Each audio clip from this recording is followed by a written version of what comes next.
Hello friends. तो आज की इस वीडियो में आज मैं कक्षा 11वीं वाले विद्यार्थियों को जो समुच्चय अध्याय है उसके प्रश्नावली 1.2 को बताने वाला हूं। तो 1.2 को शुरू करने से पहले मैं आपको रिक्त समुच्चय के बारे में थोड़ा सा बता देता हूं। ये जो रिक्त समुच्चय है ये प्रश्नावली 1.2 के ही टॉपिक है। जब मैं प्रश्नावली 1.2 के प्रश्न को समझाऊंगा तब मैं आपको रिक्त समुच्चय को भी पढ़ाऊंगा। रिक्त समुच्चय समुच्चय तो ये रिक्त समुच्चय होता क्या है पहले ये जान लेते हैं। रिक्त समुच्चय का मतलब है कि ऐसा कोई मान निकालना जो पूरी तरीके से खाली हो। ठीक है, ऐसा कोई मान निकालना जो पूरी तरीके से खाली हो उसे हम क्या कहते हैं, रिक्त समुच्चय। या फिर दो ऐसे पंक्ति जिनको अगर हम जोड़ें तो जोड़ ना हो पाना, ये भी क्या कहलाता है, रिक्त समुच्चय कहलाता है। कैसे, उदाहरण से समझते हैं। ठीक है, एक एग्जाम्पल ले लेते हैं। इस एग्जाम्पल में x अनुपात x, एक समुच्चय लेते हैं। x अनुपात x से बड़ा 2 है और x बड़ा है 3 से। ठीक है, x अनुपात x, ठीक है, तो x से बड़ा 2 है और x बड़ा है 3 से। अब इसको हल करते हैं। तो देखो, एक बार क्या कह रहे हैं कि x से बड़ा 2 है ना, तो x से बड़ा 2 इसका मतलब क्या है कि x का मान 2 से ज्यादा नहीं हो सकता। तो 2 से नीचे कौन आता है, 1 आता है। तो यहाँ पे कह रहा है 1 आ रहा है। ठीक है, तो x बराबर यहाँ पे कितना रख सकते हैं, 1 रख सकते हैं, जो 2 से ज्यादा नहीं होगा। तो x से बड़ा कौन है, 2 है, तो x का मान कितना रहेगा, 1 रहेगा।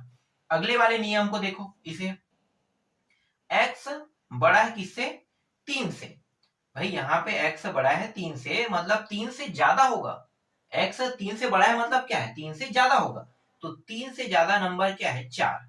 तो देखो, एक बार x कह रहा है कि x का मान 1 है और दूसरी बार x का मान कितना कह रहा है, 4 है। तो ये दोनों जो है एक दूसरे के साथ संबंध स्थापित कर रहे हैं। क्या क्या x के मान दोनों जो है वो बराबर हो रहे हैं, क्या नहीं हो रहे हैं। दोनों एक दूसरे को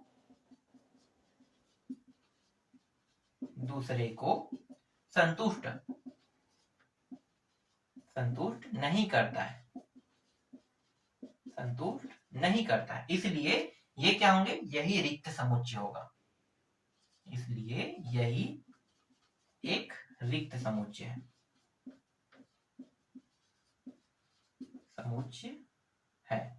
ठीक है, दोनों एक दूसरे को फुलफिल नहीं करता, इसीलिए ये क्या है, रिक्त समुच्चय। अगर दोनों एक दूसरे को फुलफिल करता तो रिक्त समुच्चय होता। समझ में आ गया, रिक्त समुच्चय नहीं होता। ठीक है, तो ये क्या है, एक रिक्त समुच्चय। कब रिक्त समुच्चय होगा, जब दोनों के जो मान है, कंडीशन है, वो फुलफिल ना करे। चलो, इसे और अच्छे से जानने के लिए अब प्रश्नावली के प्रश्नों को देखते हैं। प्रश्नावली के प्रश्नों से आपको और अच्छे से समझ में आएगा। तो प्रश्नावली 1.2 की जो पहला प्रश्न है उनको देख लेते हैं। पहला के अंदर बहुत सारे प्रश्न हैं। इन सारे प्रश्नों में हमें यही बताना है कि क्या ये रिक्त समुच्चय है या नहीं। ठीक है, तो हमें सभी प्रश्नों में रिक्त समुच्चय के बारे में बताना है। तो पहला जो प्रश्न है उसको लिख लेते हैं। 15 और 19 के बीच, 15 और 19 के बीच सभी अभाज्य संख्याओं का समुच्चय। अभाज्य संख्याओं का समुच्चय, सभी अभाज्य संख्याओं का समुच्चय, ये प्रश्न है। तो 15 और 19 के बीच, तो 15 हो गया, 15 से बढ़ेंगे 16, 17, 18 और फिर अंतिम कहां तक जाएगा, 19। तो 15 और 19 के बीच, तो ये दोनों नंबर तो कोई भी कंडीशन में हम लेंगे नहीं। और इनके बीच का नंबर क्या है, तो इनके बीच का नंबर 3 ही नंबर है, 16, 17, 18। 16 जो है ये भाज्य संख्या है, ये 2 के पहाड़े से भी कर सकता है ना, 2, 4 और 8 इन सभी के पहाड़े में आता है, मतलब ये भाज्य संख्या हो गया। अब लास्ट को देखो, 18 को, 18 जो है वो 2 के पहाड़े से, 3 के पहाड़ा से, 6 के पहाड़ा से, 9 के पहाड़ा से, मतलब इन सभी के पहाड़े से ये कट सकता है ना, इन सभी के पहाड़े से ये कट सकता है, मतलब इन सभी संख्याओं से भाग जा सकता है। इसलिए ये भी क्या होगा, भाज्य संख्या तो होगा नहीं, ये भी क्या हो गया, भाज्य संख्या। अब बचे 17। 17 सिर्फ एक अपने आप और एक से ही भाग जा सकता है, और जो एक और अपने आप से भाग जाता है उसी को हम क्या कहते हैं, उसी को हम अभाज्य संख्या कहते हैं। तो यहाँ पे अभाज्य संख्या कितना है, अभाज्य संख्या 17, 17 अभाज्य संख्या है। और ये जो 17 अभाज्य संख्या है, ये जो 17 अभाज्य संख्या है, हमें इस प्रश्न में 17 जो है हमें प्राप्त हो रहा है। तो क्या ये रिक्त समुच्चय है? बिल्कुल भी रिक्त समुच्चय नहीं। क्यों? क्योंकि हमें 17 जो है वो प्राप्त हो रहा है किसके बीच में, 15 और 19 के बीच में। तो 15 और 19 के बीच में अभाज्य संख्या कह रहा है ना, तो एक तो अभाज्य संख्या हमें मिल रहा है, इसलिए ये क्या है, रिक्त समुच्चय नहीं है, रिक्त समुच्चय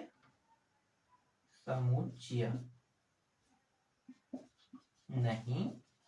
समझ में आ गया?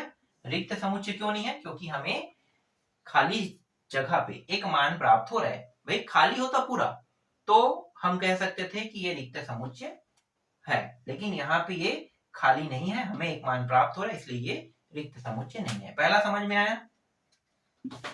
अगर ये समझ में नहीं आया होगा तो और भी प्रश्न है, उससे समझ जाना। चलो अब अगला देखो, दूसरा प्रश्न। a बराबर x अनुपात x से बड़ा 5 और क्या है, फिर x बड़ा है 6 से,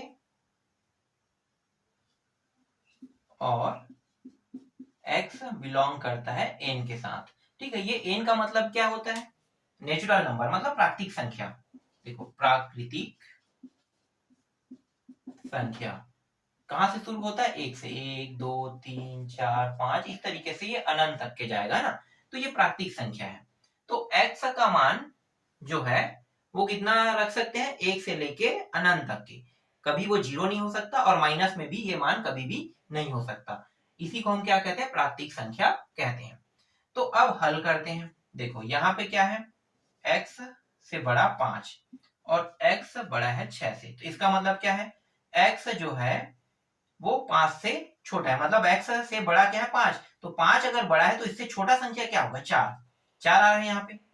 अब आगे देखो इसे, दूसरे वाले को, x बड़ा है 6 से, तो अगर 6 से बड़ा है तो अब x का मान कितना होगा, 7। मतलब यहाँ पे x का मान 4 और यहाँ पे x का मान 7। क्या ये दोनों एक दूसरे को फिलफिल कर रहे हैं, बिल्कुल भी नहीं। तो इसलिए ये क्या होगा, ये रिक्त समुच्चय होगा, समुच्चय होगा, है ना। इसलिए ये क्या है, ये एक रिक्त समुच्चय है। तो दूसरा समझ में आ गया ये रिक्त समुच्चय क्यों है। चलो तीसरा देखो।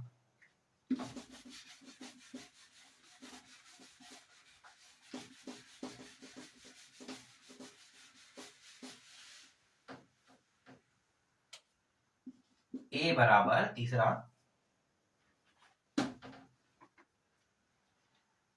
x अनुपात x बिलोंग करता है w के साथ। देखो यहाँ पे w का जिक्र किया है, w का भी कोई अर्थ होगा, और x प्लस 8 बराबर 8। ठीक है, चलो इसको हल करते हैं। तो यहाँ पे x अनुपात x, देखो यहाँ पे जिक्र क्या किया गया है, x बिलोंग करता है w। ये w का मतलब होता है WHOLE, वोल नंबर। ठीक है, वोल नंबर। तो वोल नंबर का मतलब क्या है, जो 0 से शुरू होता है, 1 2 3 4 5, ये अनंत तक के जाएगा। ठीक है, वोल नंबर मतलब पूर्ण संख्या, हिंदी में हम इसे पूर्ण संख्या कहते हैं, पूर्ण संख्या कहते हैं। तो यहाँ पे ये जो W है, ठीक है, W कहां से शुरू होता है, 0 से शुरू होता है, और वोल नंबर का जो मेन अर्थ होता है वो 0 ही होता है। W का मतलब है 0। ठीक है, जहां पे भी x रहेगा वहां पे हमें क्या रखना है, 0 रखना है। समझ में आ रहा है, पूर्ण संख्या जो होता है वो 0 ही मेन माना जाता है, मेन मुख्य संख्या 0 होता है। अब 0 से आगे बढ़ते जाएगा तो 0 ही इसका मेन नंबर है। तो वोल नंबर मतलब पूर्ण संख्या का मेन जो अर्थ होता है वो 0 ही होता है। ठीक है, तो अब प्रश्न को हल करते हैं। तो यहाँ पे x प्लस 8 दिया हुआ है और 8 इसको ले लेते हैं। अब देखो यहाँ पे x है, वोल नंबर से मैंने कहा, क्या कहा, शुरुआत कहाँ से होता है, 0 से, तो 0 इसका मुखिया है। तो x का मान कितना रखेंगे, 0। तो 0 8 बराबर 8। तो देखो यहाँ पे 8 बराबर 8 आ रहा है, मतलब यहाँ पे 8 के बराबर 8 यहाँ पे बता रहे हैं। इसका मतलब क्या है? इसका मतलब ये है कि ये समीकरण को संतुष्ट करता है ना, संतुष्ट करता है, इसलिए ये रिक्त समुच्चय नहीं है, रिक्त समुच्चय नहीं है। अगर यहाँ पे कुछ भी प्राप्त ना होता, ध्यान देना, कुछ भी प्राप्त ना होता तभी ये क्या कहलाता? रिक्त समुच्चय। लेकिन यहाँ पे 8 के बराबर 8 हमें प्राप्त हो रहा है, इसलिए ये क्या है? ये रिक्त समुच्चय नहीं है। क्लियर हुआ? चलो अगला देखते हैं। हर एक प्रश्न इसी तरीके से रहेगा और मजेदार रहेगा। बस आपको जानना है कि कब वो रिक्त समुच्चय होगा और कब रिक्त समुच्चय नहीं होगा, और रिक्त समुच्चय है या नहीं इसे निकालने के लिए हमें क्या करना पड़ेगा? सभी प्रश्नों को हल करके देखना पड़ेगा। इसके बाद चौथा प्रश्न देखो। चौथा जो प्रश्न है इसको मैं यहाँ पे लिख लेता हूं। यहाँ पे दिया है c बराबर x अनुपात x दिया हुआ है और वर्तमान में कक्षा 10वीं तथा कक्षा 11वीं दोनों अध्ययनरत विद्यार्थी है,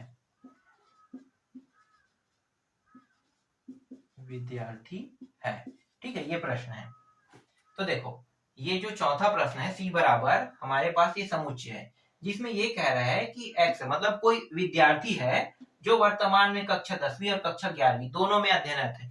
क्या ऐसा हो सकता है कि मैं ही कक्षा 10वीं में भी पढ़ूं और कक्षा 11वीं में पढ़ूं? एक साथ पढ़ सकता हूँ क्या? पॉसिबल नहीं। इसलिए ये क्या होगा? ये कोई सेंस नहीं बना रहा है, इसलिए ये रिक्त समुच्चय सीधा। इसका उत्तर क्या रहेगा? इसका उत्तर रहेगा रिक्त समुच्चय है,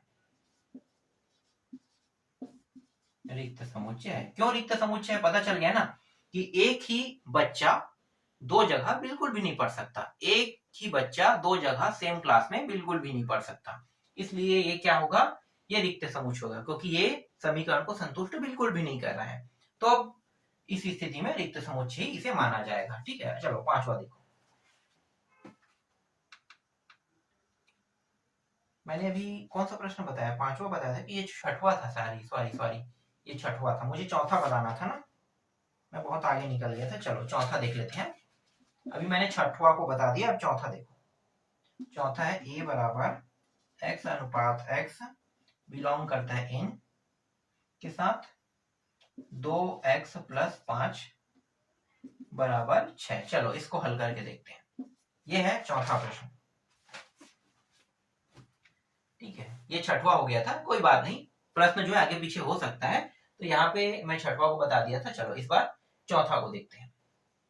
तो यहाँ पे देखो x बिलोंग करता है n। n क्या है? प्राकृतिक नंबर, मतलब 1 2 3 4 5 है ना। तो यहाँ पे x की जगह पे अगर मैं 1 रखता हूँ, स्टार्टिंग नंबर क्या है? 1 है, तो 1 रखेंगे। तो 1 रख के अगर हल करेंगे तो ये हल आसानी से हो जाएगा, या फिर इसे हल करने के कई तरीके हैं। चलो x का ही वैल्यू निकाल लेते हैं।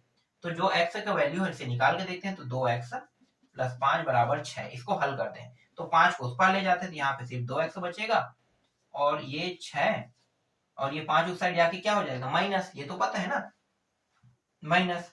अब ये दोनों घट के कितना प्राप्त होगा? 1 प्राप्त होगा।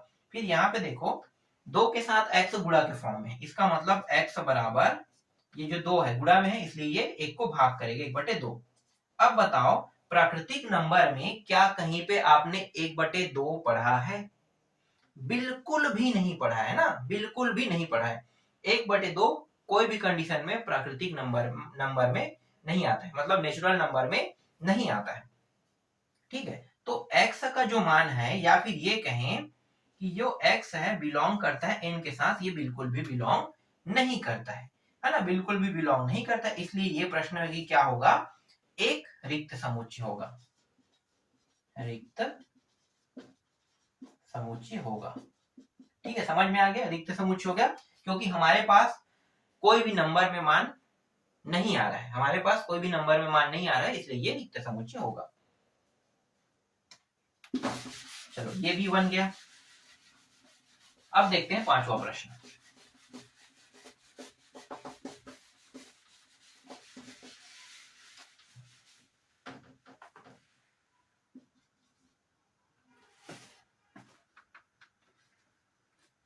पांचवा प्रश्न में b बराबर दिया हुआ है x अनुपात x बिलोंग करता है n के साथ, फिर 1 से बड़ा x और x से बड़ा बराबर 2 कह रहा है। ठीक है, इसको हल करके देखते हैं।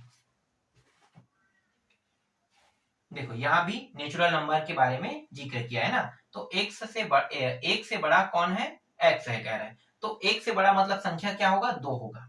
ठीक है, ध्यान देना। चलो इसे मैं निकाल लेता हूं, तो एक से बड़ा संख्या क्या होगा, 2 होगा। ठीक है, यहाँ तो ये फुलफिल कर रहा है। अब आगे क्या कह रहा है कि x से बड़ा और बराबर 2 है, मतलब x से बड़ा। ठीक है, तो बड़ा के नीचे में देखो क्या लगा है, संख्या चिन्ह क्या लगा है, बराबर, मतलब x 2 के बराबर भी है कह रहा है। तो दूसरा जो नियम है ये बराबर को भी प्रदर्शित कर रहा है।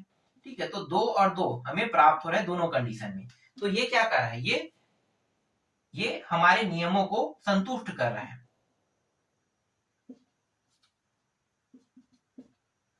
हमारे नियमों को संतुष्ट कर रहा है, तो मैं यहाँ पे डायरेक्ट लिख देता हूं, अगर ये नियमों को संतुष्ट कर रहा है इसका मतलब क्या है, यह एक रिक्त समुच्चय नहीं है। ठीक है, आप लोगों को क्या लगा था कि यहाँ पे मैं है ले लूंगा, जब हमें कोई मान प्राप्त होगा तो हम लोग कभी भी ये नहीं कह सकते कि वो एक रिक्त समुच्चय, वो हमेशा क्या होगा, एक रिक्त समुच्चय नहीं है होगा। ठीक है, तो यहाँ पे हमें अगर मान प्राप्त हो गया तो मतलब ये रिक्त समुच्चय नहीं, जैसे कि यहाँ पे प्राप्त हुआ है। तो ये जो प्रश्न है, प्रश्न क्रमांक 5, ये क्या है, रिक्त समुच्चय नहीं है। समझ में आ गया। अब सातवां देख लेते हैं, छठवां को तो मैंने पहले ही बता दिया था ना, तो अब मैं सातवां को बताता हूं। तो सातवां जो प्रश्न है, d बराबर x अनुपात x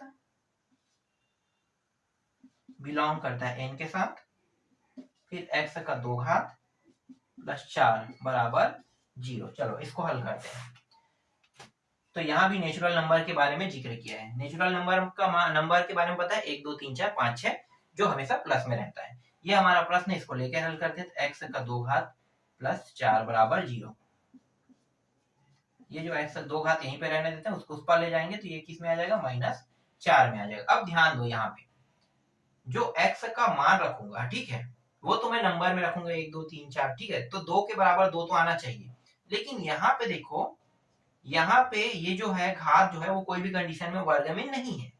तो वर्ग में नहीं है तो मतलब क्या है, ये जो मान है मुझे हर कंडीशन में माइनस में ही प्राप्त होगा, और माइनस में नेचुरल नंबर आ नहीं सकता। इसका कहने का मतलब क्या है, इसका कहने का मतलब ये है कि x बिल्कुल भी बिलोंग नहीं करता है। ठीक है, x बिल्कुल भी बिलोंग नहीं करता है नेचुरल नंबर के साथ। इसका मतलब ये है कि ये एक क्या है, रिक्त समुच्चय है।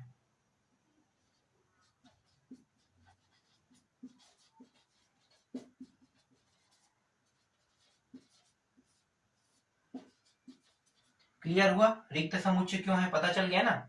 यह एक रिक्त समुच्चय है। अगर यहाँ पे ये चिन्ह नहीं होता, ठीक है, तो ये नंबर किस में प्राप्त हो गया था, 4 में।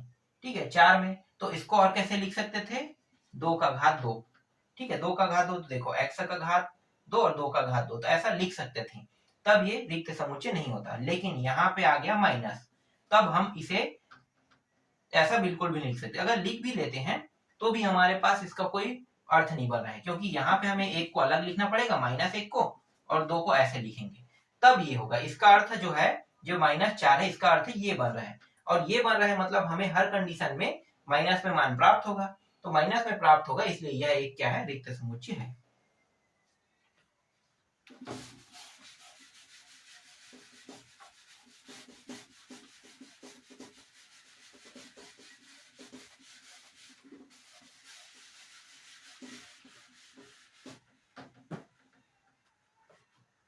अब इसके बाद आठवां देखो, आठवां प्रश्न, f बराबर x अनुपात x बिलोंग करता है w के साथ, और x प्लस 3 से बड़ा 3 कह रहा है। चलो इसको हल करते हैं। ठीक है, यहाँ पे w का जिक्र किया है, मतलब होल नंबर। ठीक है, होल नंबर मतलब पूर्ण संख्या, और पूर्ण संख्या में क्या होता है, w के जगह में हमें 0। ठीक है, तो w का जो मेन अर्थ होता है जीरो, तो जीरो कहाँ पे रखेंगे, x की जगह पे। तो इस प्रश्न को लेकर हल करते हैं। तो x प्लस 3 से बड़ा है 3, तो x के जगह में जीरो, यहाँ पे 3 से बड़ा 3। तो देखो 3 से बड़ा यहाँ पे 3 है ना, तो 3 से बड़ा 3। अब इसे ध्यान से देखा जाए तो ये ऐसा नहीं होगा, ये थोड़ा अलग तरीके से होगा।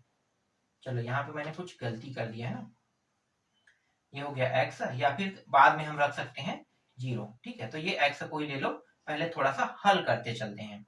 इस 3 को उस पार ले जाएंगे, तो ये 3 माइनस ये 3 हो जाएगा, फिर x और ये जीरो। तो देखो x की जगह पे कितना प्राप्त हो रहा है, जीरो हमें प्राप्त हो रहा है। और ये जो जीरो है इसका मतलब क्या है, देखो इस बार क्या कर रहा है, जीरो प्राप्त हो, लेकिन जीरो जो है वो खुद क्या नहीं है, कुछ भी नहीं है। जीरो जो है वो कुछ भी नहीं, मतलब जीरो अगर कहीं पे मान प्राप्त हो रहा है किसी संख्या का, तो ये रिक्त संख्या ही कहलाएगा। तो यह क्या है, यह एक रिक्त समुच्चय है, समुच्चय है। ठीक है, क्योंकि जीरो जो है तो पूर्णांक संख्या, लेकिन है तो ये पूर्णांक संख्या, लेकिन जो मान आ रहा है जीरो, जीरो मतलब कुछ भी नहीं। अगर किसी भी चीज को जीरो से गुणा करो तो पूरा मान जीरो हो जाता है, मतलब खाली स्पेस ही प्राप्त होता है। तो यह क्या है, यह एक रिक्त समुच्चय है। ठीक है, ये प्रश्न भी हो गया। अब देखते हैं अंतिम प्रश्न, इसका 9वां जो प्रश्न है उसको। कहीं मेरे कपड़े में तो ना लग जाए, ठीक है, थोड़ा ध्यान से। ठीक है, 9वां प्रश्न कहाँ पे, हाँ यहाँ पे। f बराबर x अनुपात x बिलोंग करता है n के साथ, और 2x माइनस 3 बराबर 0। चलो इसको हल करके देखते हैं। ठीक है, तो यहाँ पे इस बार n का जिक्र किया, मतलब प्राकृतिक संख्या के बारे में। तो हमारा जो प्रश्न है ये है 2x माइनस 3 बराबर 0। तो 2x को यहीं पे रहने दे, 3 को ऊपर ले जाएंगे तो माइनस से क्या हो जाएगा, प्लस। 2 के साथ x गुणा के फॉर्म में है, तो 3 के साइड में अगर 2 को ले जाएंगे तो गुणा में होने की वजह से ये नीचे में 3 में मतलब ये 3 को क्या करेगा, भाग करेगा। तो भाग कर देते हैं। तो देखो x का जो मान है वो किस में प्राप्त हो रहा है, 3/2 में। और आपको पता है जो नेचुरल नंबर है, जो प्राकृतिक संख्या है, वो हमेशा प्लस में प्राप्त होता है, 1 2 3 4, ऐसा बटा में प्राप्त तो बिल्कुल भी नहीं होता है ना। तो इस तरीके से भिन्न रूप में बिल्कुल भी प्राप्त नहीं होता है। इसका मतलब क्या है, यह भी है ना, मतलब यह एक रिक्त समुच्चय। ठीक है, ये क्या है, यह एक रिक्त समुच्चय है। तो इस तरीके से मैंने आप लोगों को प्रश्नावली 1.2 की जो 9 तक के प्रश्न दिया हुआ था ना, एक पहला के अंदर जो 9 प्रश्न है, उन सारे प्रश्नों का हल मैंने आपको अपने शब्दों में दे दिया। आशा करता हूं कि मैं जो आप लोगों को पढ़ा रहा हूं वो समझ में आ रहा होगा।